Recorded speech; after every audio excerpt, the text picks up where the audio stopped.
What's the crack, everybody? Welcome back to the channel. Cards Everywhere here, bring you another weekly league deck profile.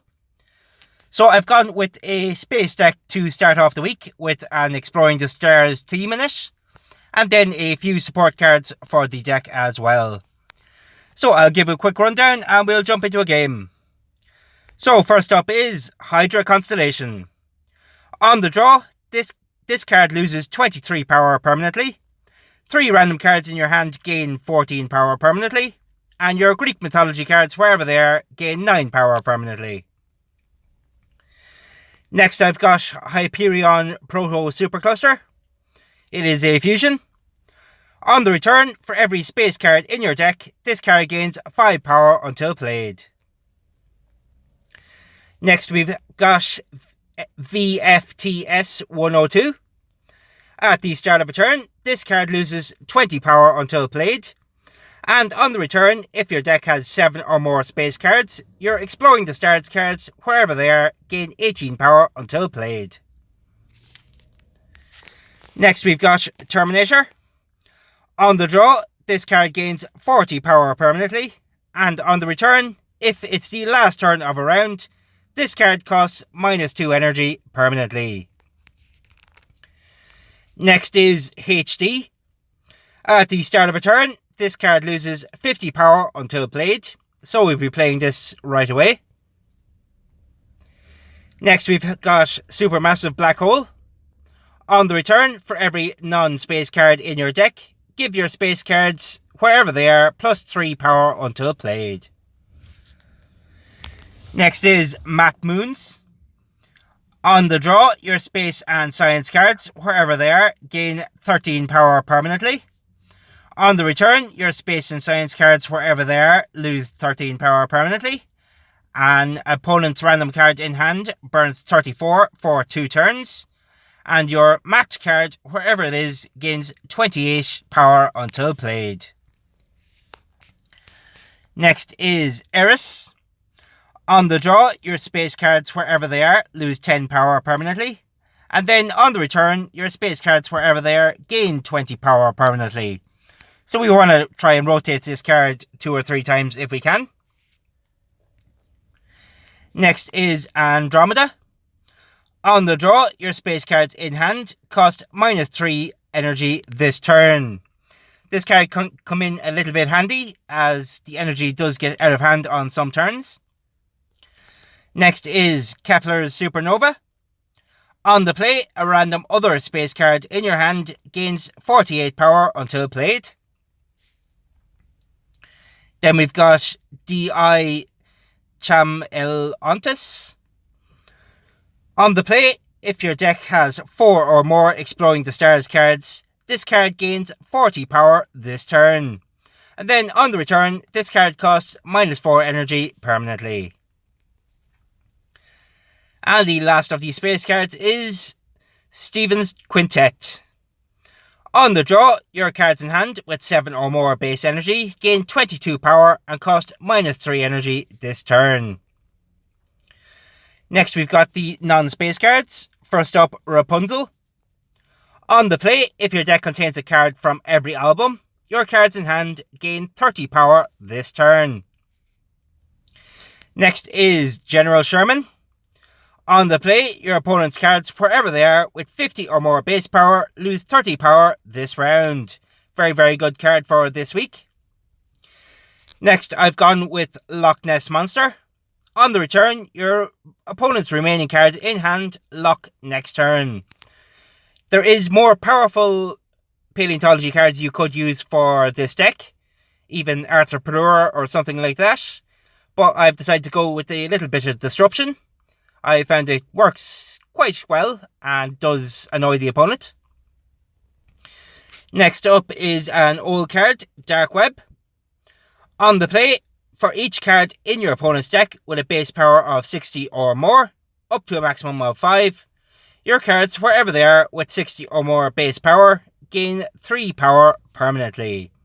So again, we want to rotate this card as much as possible. Next we've got Nuestra Senora de Atocha. On the play, your cards, wherever they are, with 8 or more base energy, gain 32 power until played. And then on the return, your cards, wherever they are, with 8 or more base energy, cost +2 energy until played. So this is why we play some energy reduction cards, as some turns you might only be able to play 2 cards. And the last card is the Mythic Atlantis. On the return, this card costs -6 energy and gains 50 power until played. So that's the deck I'm going with for the start of this week. I think there's definitely room for improvement on the space cards, at least. So I will continue to tinker around with the deck later in the week and see if I can make it a little bit stronger. But for now, I'll run with this. So here we are into the first game. We'll give a hello. I think it's a real opponent. Not 100% sure. So we get Eris around, the Hydra constellation, and I suppose we play Kepler as Supernova. So it's a natural monument deck we are facing.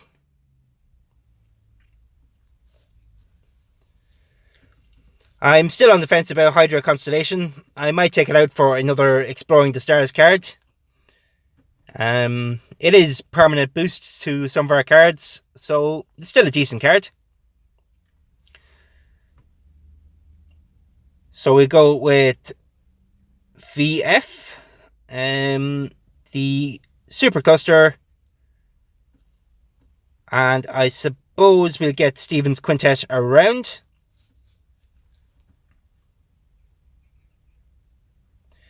So we might lose this first turn, but there's a possibility we can come back here. But our cards will be stronger next time around. So we got Terminator, Supermassive, and I think I'll go with the Loch Ness for a bit of disruption next turn. It's probably the best hand I could have played, as he did have the Shinigami, so it would have been useless to play more powerful stuff. So I'll set up for later in the game. So we have those 2 cards locked down. If that's a General Sherman he has, it'll weaken him for this round. And I'll be playing my own General Sherman as well. So we're going to go General Sherman. We'll go D and the Atlantis as well. No, I'll get the Andromeda around instead for a 389.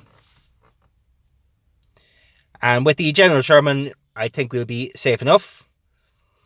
So the opponent is giving up the round.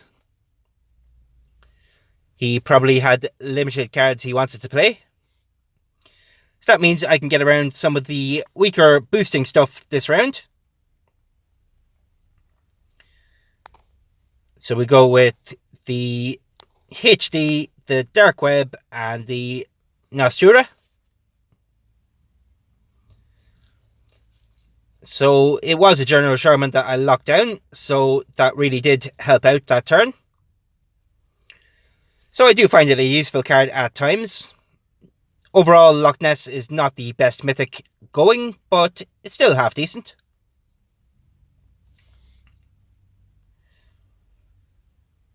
There's our Eris.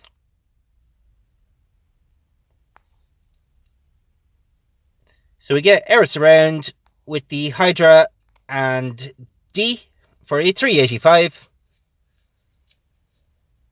I think it was enough. So there's round 2 in the bag. And the opponent used his General Sherman, so I don't need to worry about it next round.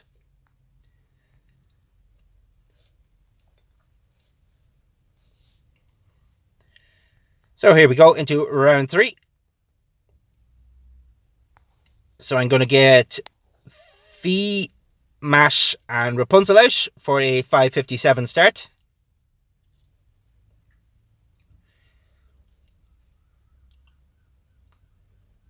That is plenty to get well ahead here. And then I will try and rotate some of our more expensive cards so they'll be cheaper next time around. I don't want them getting too expensive and out of hand.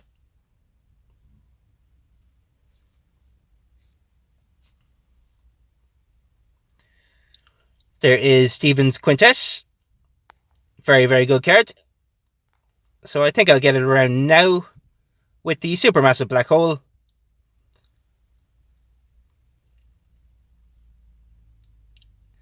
So that is enough to keep my lead.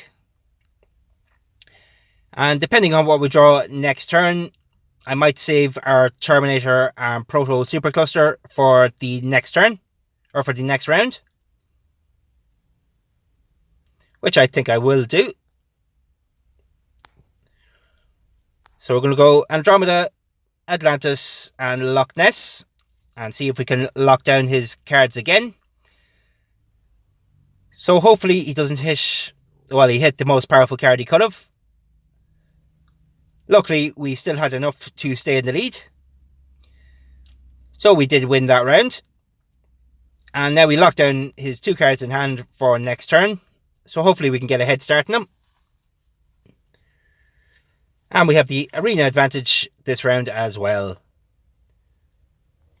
So we go Terminator, HD, and General Sherman for a 6-3-9 start.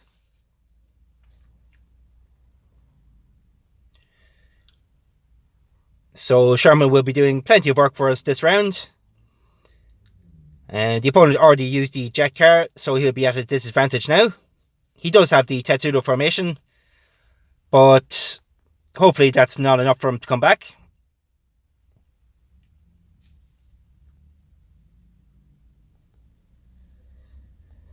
So we're going to go Eris, Supercluster, and Nastura for a 508.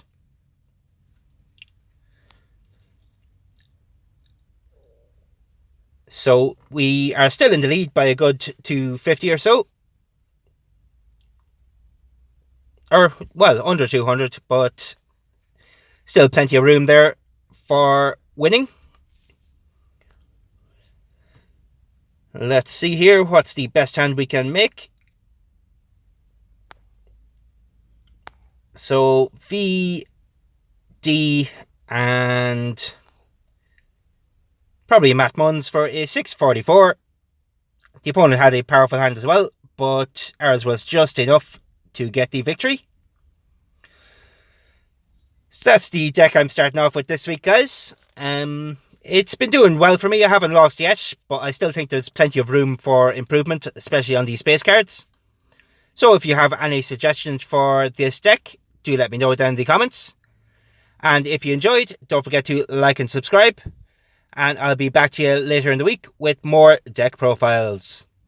So we'll leave it there. I will see you next time, folks. Cards everywhere, out.